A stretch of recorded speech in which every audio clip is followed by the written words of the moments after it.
Guys, sino gusto ng nyug? Galing pala ito sa aking lola, galing sa Bicol. Ito pala ay dumating na sa aking deliver. Ito pa, nyug.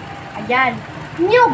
Ayan, dalawa na ang nyug natin. Sino gusto ng nyug? Malalaki pala ito. Tignan nyo guys. Oh, dalawang nyug. Ang aking pusa naman, chismosa.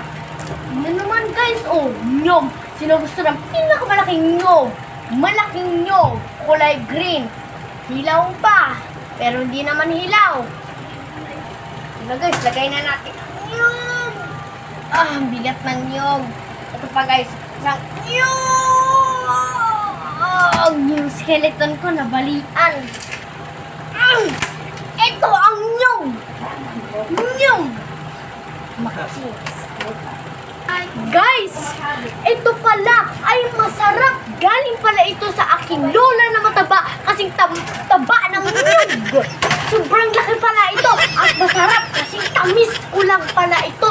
Ang skeleton ko ay matamis din kasing tamis lang rin ito.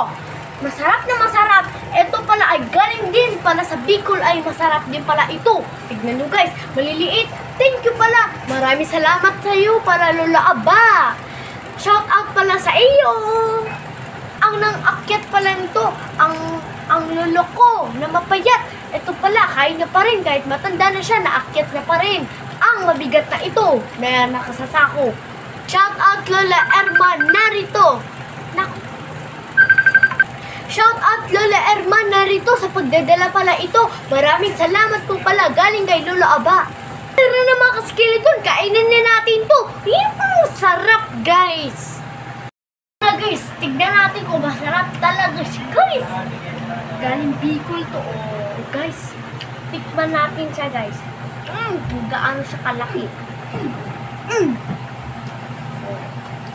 Sarap to guys. Langkid to guys. Hugas na lang ako kamay. Kambal ko kumakain na rin.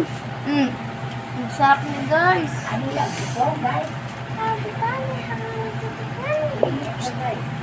Oh, sarap na guys.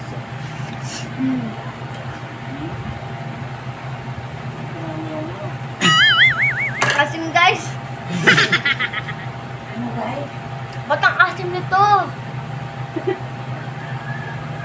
Asim! Ito lang. Inaaway niya.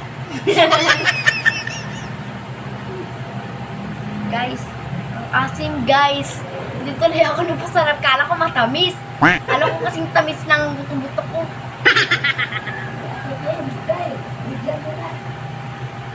Magaling talagang Bicol. Ba't hindi mo? Tamis!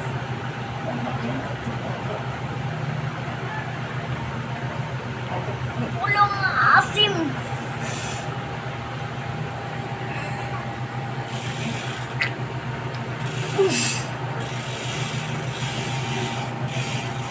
Asim!